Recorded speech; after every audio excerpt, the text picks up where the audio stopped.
Sumiklap muli ang digmaan sa gitnang silangan. Nagpakawala ang Estados Unidos ng malalakas na pag-atake sa mga pasilidad sa timog ng Iran at sa Persian Gulf, habang ang Israel ay nagsagawa ng mahigit 100 pag-atake laban sa Hezbollah ng Lebanon. Ayon kay Marco Rubio ng kagawaran ng Estado ng US, aabutin pa ng ilang araw ang negosasyon para sa kasunduang pangkapayapaan. Samantala, naglabas ng mapanulsol na pahayag si Ayatollah Maktabaha MNI ng Iran nitong Martes ng hapon. Ayon sa pahayag, hindi na magiging panangga ang mga bansa sa Persian Gulf para sa US military bases at mawawalan na ng kanlungan ang mga Amerikano sa reyon. Ayon sa korpus ng mga tagapang-alaga ng Rebolusyong Islamiko, babalik na sila sa tuwirang pag-atake sa mga kapitbahay nila at mga target ng Amerika. At dito mahalagang banggitin agad na ilang oras bago ang bagong pambubumba ng Iran mula sa Estados Unidos, sa kabisera ng Qatar, ang pangunahing negosyador ng Iran na si Mahtabaha Hamad Bagir Ghalibaf at ang pinuno ng kagawaran ng ugnayang panlabas ng Iran na si Abbas Araghchi ay nakipag-usap sa punong ministro ng Qatar tungkol sa potensyal na kasunduang pangkapayapaan sa pagitan ng Estados Unidos at Iran.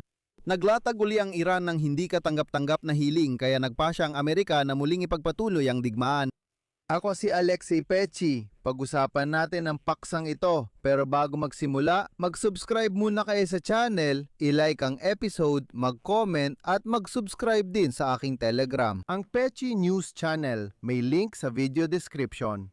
Mga kaibigan, kung naging interesante at kapaki-pakinabang ang episode na ito, lubos akong nagpapasalamat sa suporta nyo sa YouTube channel na ito. Sa pamamagitan ng kahit anong donasyon, gamit ang mga link at detalye sa description ng video na ito o gamit ang QR code na makikita sa inyong mga screen.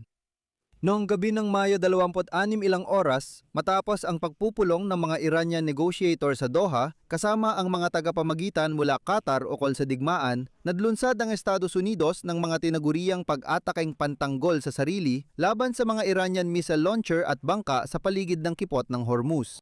Ayon kay kalihim ng Estado ng Amerika na si Marco Rubio, bahagyang naantala ang negosasyon sa kasunduan sa Iran dahil sa formulasyon ng kasunduan. Binanggit niya ang sabi ng Amerikanong opisyal na ang mga pagtatalo sa mga formulasyong may kinalaman sa programang nuklear ng Iran at pag-alis ng mga sanksyon ay nagpapabagal sa proseso. Bago talakayin ang mga pag-atake, mahalagang tandaan ang konteksto. Sa gitna ng mga negosasyon, ilang oras bago ang pambobomba sa Iran, inilatag ni Trump ang kanyang mga plano para sirain ang enriched uranium sa Iran, na sinabing ito ay ililipat sa Estados Unidos o sisirain mismo sa lugar. Iginiit ng mga opisyal ng Iran na magsisimula lang ang pag-uusap tungkol sa uranium kapag napagkasunduan na ang memorandum na magtatapos sa digmaan. Noong weekend, ginamit ng mga opisyal ng Amerika ang parira lang, walang alikabok, walang dolyar. At sa ilalim ng alikabok, ang tinutukoy nila ay ang halos 450 kilo ng highly enriched uranium na ayon sa Estados Unidos ay dapat munang maalis bago makinabang ang Iran sa pinansyal mula sa inaasahang kasunduan. Nakasalalay ang pinansyal na benepisyo sa kondisyon ng Tehran na dapat i-unblock muna ang 24 na bilyong dolyar na na-freeze na mga ari-ariya ng Iran bago ang anumang kasunduan sa Washington. Kalahati ng halaga, ibig sabihin 12 bilyong dolyar ay dapat agad na i-unblock pagkatapos mapirmahan ang memorandum at ang natitirang bahagi ay sa loob ng 60 araw matapos ang kasunduan. At ngayon, ang pangunahing negosyador ng Iran na si Hamad Bagir Ghalibaf ay pumunta sa Qatar upang ayusin ang mekanismo ng pagpapatupad ng kahilingang ito tungkol sa na-freeze na mga ari-arian. Kung pagbabatayan ang mga bagong pag-atake, hindi pumayag dito ang Estados Unidos. Iginiit din ni Trump ang mga kasunduang Abraham. Ipinilit talaga ni Trump na ang mga bansa sa gitnang silangan ay dapat pumirma sa mga kasunduang Abraham matapos magkasundo tungkol sa pagtigil ng digmaan laban sa Iran. Sinabi ni Trump na tinalakay niya ang kasunduan sa mga pag-uusap sa telepono kasama ang mga leader ng Saudi Arabia, United Arab Emirates, Qatar, Pakistan, Turkey, Egypt at Bahrain. Ayon sa datos ng Corps ng mga tagapagtanggol ng Islamikong Revolusyon ng Iran, maagang umaga ng Martes, narinig ang mga pagsabog sa lungsod ng Bandar Abbas. Makalipas ang kaunti, inihayag ng Sentral na Command ng Estados Unidos ang pagsasagawa ng mga depensibong pag-atake sa lugar ng kipot ng Hormuz. Partikular, sa Bandar Abbas ay narinig ang 3 pagsabog. Katulad ng mga tunog ay naitala rin sa Persian Gulf malapit sa Sirik at Jask. Makalipas ang ilang sandali, sinabi ng kinatawan ng Sentral na Command ng Estados Unidos na si Timothy Hawkins na nagsagawa ng mga pag-atake ang mga tropang Amerikano sa katimugang Iran. Narito ang CP upang maprotektahan ang ating mga tropa mula sa banta ng mga puwersa ng Iran. Ang mga target ay mga rocket launcher at mga bangkang Iranian na nagtangkang maglagay ng mga mina. Bilang sagot sa tanong tungkol sa mga bagong pag-atake, sinabi ng kalihim ng Estado ng Estados Unidos na si Marco Rubio at ito ang kanyang sinabi, dapat na bukas ang mga kipot, magiging bukas ang mga ito anuman ang mangyari, kaya inuulit ko, dapat silang manatiling bukas.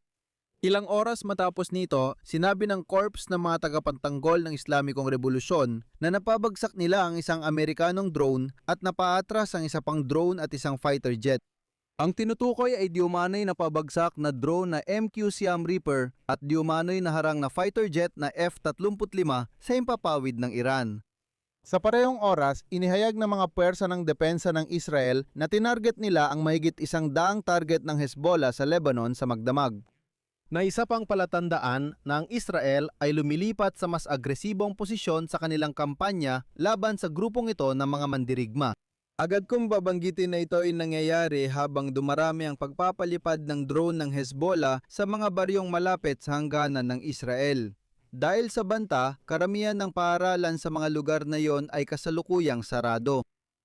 Sa pahayag noong Martes na umaga, iniulat ng militar ng Israel na inatake nila ang mga imbakan ng armas, command center at ibang pasilidad ng Hezbollah sa Bekaa Valley at Timog Lebanon. Mahalagang tandaan na kamakailan, umiwas ang mga tropa ng Israel sa operasyon sa hilaga ng Ilog Litani bilang pagsunod sa kahilingan ng Estados Unidos na tagapamagitan sa negosasyon ng Israel at Lebanon. Nakikipag-usap ang Estados Unidos sa Iran ukol sa tigil laban at iniulat na humiling ang Iran na itigil ng Israel ang mga operasyon nito sa Lebanon bilang bahagi ng anumang kasunduan sa Estados Unidos. Pero nang muling umatake ang Estados Unidos, agad ding sinamantala ito ng Israel. Sa ganitong sitwasyon, naglabas ng pahayag ang kataas-taasang pinuno ng Iran. Sinabi ni Mahmoud Madsataba Khamenei na hindi na magiging panangga ng Amerika ang mga bansa sa gitnang silangan para sa kanilang mga base militar. Sa pahayag kaugnay ng pagsisimula ng Islamikong Hajj, binanggit ni Khamenei ang bagong kaayusan sa rehiyon ng Persian Gulf at buong mundo. Susunod, ilalahad ko ang sinabi ni Khamenei. Hindi lang mawawala sa Estados Unidos ang ligtas na kanlungan para sa illegal nilang gawain at pagtatayo ng base militar sa riyon, kundi araw-araw ay lumalayo pa sila sa dating katayuan. Ang Israel at mga pinuno nito ay malapit na sa huling yugto ng kanilang kaawa-awang pag-iral. At para maintindihan ang konteksto, nais kong banggitin na nagsimula na sa Saudi Arabia ang taunang paglalakbay na Hajj, na isa sa 5 haligi ng Islam. Iniutos ng Islam na ang bawat Muslim na may kakayahang pisikal at pinansyal ay dapat magsagawa ng paglalakbay sa banal na lungsod ng Mecca kahit isang beses sa kanilang buhay. At sa ganitong konteksto, si Khamenei ay nagbigay ng ganitong nakakakilabot na pahayag. At ngayong araw, ayon sa datos ng United Kingdom Maritime Trade Operations, may naganap na pagsabog sa isang tanker malapit sa baybayin ng Oman. At pinaniniwalaan na muling bumalik ang Iran sa hayagang pag-atake sa mga sibilyang barko.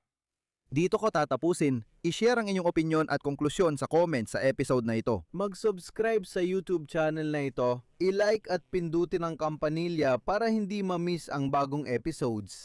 Kung nais ninyong suportahan ang YouTube channel na ito, pwede kayong mag-donate gamit ang mga link at detalye sa video description. At saka, tingnan ninyo ang description, may maliit akong sorpresa para sa inyo doon, lalo na para sa mga gustong mag-aral ng mga banyagang wika. Hanggang dito na lang, ingat kayo, paalam sa lahat.